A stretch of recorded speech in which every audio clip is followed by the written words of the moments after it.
Lesson 15 Part 1 The Master Trader Mindset. Welcome to Lesson 15 Part 1. My name is Sam Eder. I'm a global macro currency trader and the owner of FXRenew.com. This is the Advanced Forex Course for smart traders.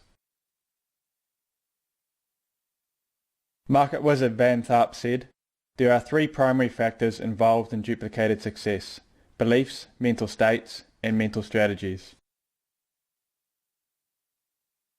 By immersing yourself in the mentality of some of history's greatest traders, the understanding of what it takes to be successful becomes subtler and more integrated into your trading. Here are 6 common themes amongst how the market wizards think.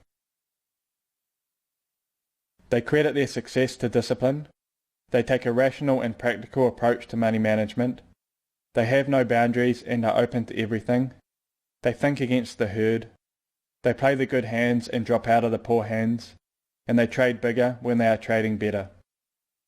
By adopting these mindsets, I can guarantee you'll become a much better trader.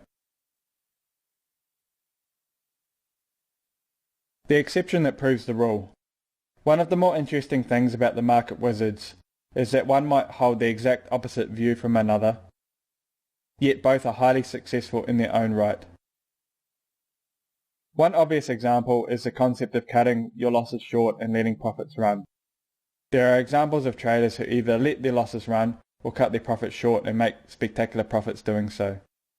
This does not mean that the overall mindset is wrong, just that there are many ways to be successful. So what I attempt to do in this lesson is create a glide path.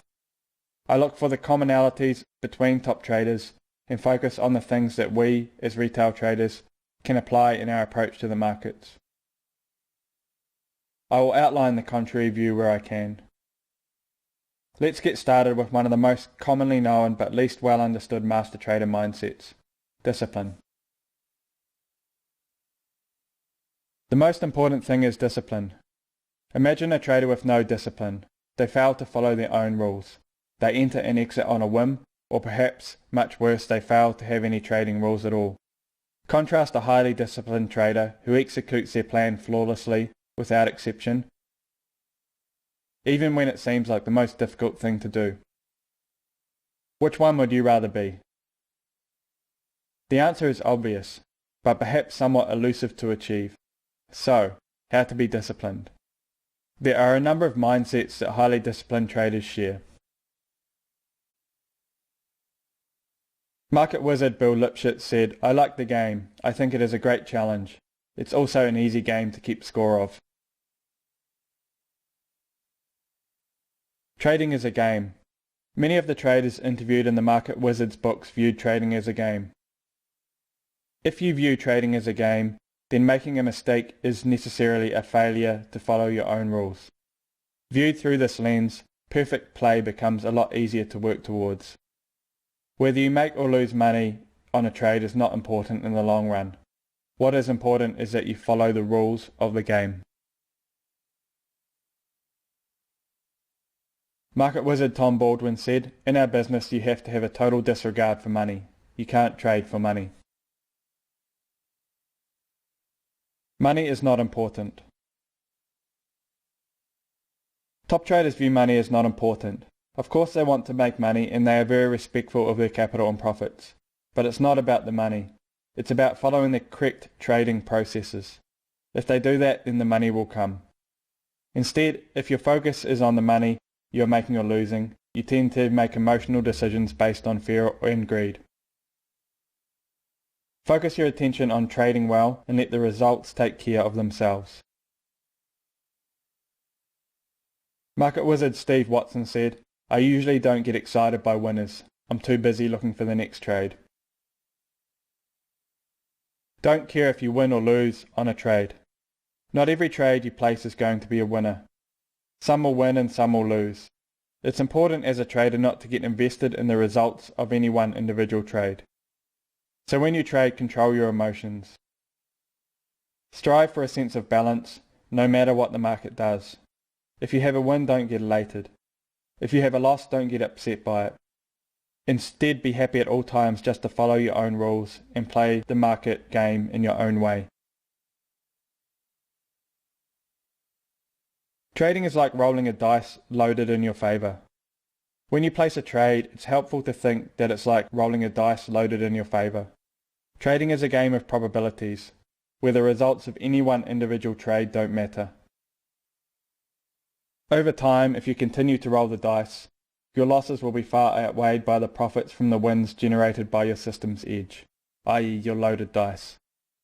This means that as a trader your job is to follow your system, irrespective of whether the last trade was a win or a loss. If your system does something that results in losses, that's just part of the system, and so it's nothing to be greatly worried about. Think of the next trade as the first in the next 1,000 you are going to do. As humans, we tend to overvalue recent results, so it is helpful to put the trade in the context of your trading lifespan. The reality is the trade is one of potentially thousands you will place over your career as a trader. While it might be nice for the trade to go for you, the market is going to do what it does, irrespective of your feelings. If you can put the trade in this perspective, it becomes much easier to calmly accept the results, good or bad. Market wizard Victor Sperandio said, "Planning to get out before putting on the trade is a means of enforcing emotional discipline." A plan forces discipline. Without a written plan, it is incredibly difficult to be disciplined. If you trade with no plan, you are what is termed a non-rules-based discretionary trader. That is a trader that enters positions on feelings, tips, or simply what looks good at the time. By having a set of written rules that you follow when you trade, you are exercising discipline. You enter the realm of rules-based discretionary traders, and this is where market wizard Tharp suggests that 90% of successful traders live. The other 10% or so are mechanical traders. Market wizard Richard Dryhouse said, "You must fully understand, strongly believe in, and be totally committed to your trading philosophy." Have a core philosophy. Without a core philosophy, you are not going to be able to hold on to your position. As well as having a plan, it is very useful to develop a core trading philosophy. By knowing what you are trying to achieve, and by being very comfortable about your trading, you can continue about your trading business with a minimum of fuss or emotion. It's by really truly knowing what you are about as a trader that your trading discipline goes to another level. This is why it is difficult to trade someone else's plan. You can have a great set of rules, but if you are not in tune with the reasons behind the rules, then you will find them tricky or even impossible to follow mistake-free. This is particularly true when it comes to trading at larger sizes or holding on to winning positions. Without understanding why you are holding on to the position, you'll be tempted to grab your profit prematurely. Objectively evaluate your progress. If you are holding yourself accountable for following your plan, you will instill a large degree of discipline. By being honest with yourself when evaluating your progress, you will pick up on the things that are hampering you or areas where you are making mistakes. A good way to do this is to establish a review process for your trading. This could be done daily, weekly, or on each individual trade. This is one task that comes highly recommended if you want to achieve peak trading performance. Furthermore, it will force you to accept unpleasant truths about your trading. Perhaps you think you have been disciplined when you have not been. There is actually a story in the Market Wizard's books about an amateur trader who believes his wife is hiding his trading statements, when in fact he is subconsciously hiding them himself to avoid facing his losses. While this is an extreme example, sometimes we are doing things we don't realize until we take the time to review it. Market wizard William Eckhart said, "Ironically, even though money management is more important than the price model, mathematically it's the more tractable problem." Have a rational and practical approach to risk management. We all hate buzzwords, but it's hard to get away from them. Initially, when we hear the term risk management, we are intrigued. But after a while, we realize everyone is using the words and they lose their meaning. But if you want to trade successfully, risk management is not something you should dismiss. All the market wizards heavily emphasize risk management is crucial to their longevity. It is ingrained in their trading mindset. Thankfully, risk management is not rocket science. Rather, it is a matter of being practical and taking a logical approach. Market wizard William Eckhart said 2 of the cardinal sins, giving losses too much rope and taking profits prematurely, are both attempts to make the current position more likely to succeed, to the severe detriment of long-term performance. Cutting losses short and letting profits run. A trade that works 50% of the time can be very profitable if you apply a good money management plan that keeps your losses smaller than your wins. While it is not universal amongst the market wizards, some of whom practice high probability trading, i.e. a high percentage of small winning trades, a lot of them attribute a large portion of their success to holding on to their winning trades and quickly getting rid of losing ones. Alphonse Fletcher said when discussing Bear Stearns' philosophy, to commit very little capital, to take on very little risk and still make a significant return consistently. They are a very smart firm. Play great defense first. A powerful risk management mindset is to manage the downside and not to worry about the upside. If you have a good system, the upside will come as long as you avoid psychologically damaging large losses. Good traders have very little tolerance for losses. First and foremost, this starts by preserving your core capital. If you lose your core capital, you are out of the game. It's as simple as that. This is particularly true for retail traders. The longer you are around, the greater chance you have of learning what you need to do to start making money. It's also important to protect your profits, not just your principal capital. Don't be cavalier when you are in profit. Just because you are playing with the market's money does not mean you should be any less respectful.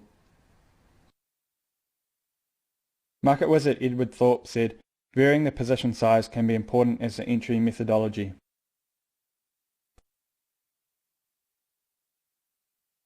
Trade size is more important than the entry point. A common theme amongst market wizards is that the how much you trade is more important than the entry price. Your position size will determine your profit or loss on the trade. Controlling the size of your loss is the key to risk management, so this is an area that should receive a lot of your attention. The trade size impacts not only the profit or loss on the position but also liquidity. You need to manage the liquidity on the trade so you can get out quickly when you're wrong. If you get stuck in a large position that you cannot exit easily, you'll be faced with a risk management disaster. Be prepared to deal with situations that might seem statistically impossible. Always expect the unexpected from the markets. Statistically improbable events occur far more often than they theoretically should. Work out what you will do when you experience one of these events in your risk management plan. Just ask the founders of long-term capital management about how they brought the financial markets to the brink of disaster in the late 1990s by assuming that the statistically impossible would not happen. Or ask anybody who experienced the 1987 Black Monday crash, or any of the several flash crashes that should never have happened in a rational market. If you are not prepared and stick around when the market is severely against you, then eventually they are going to carry you out.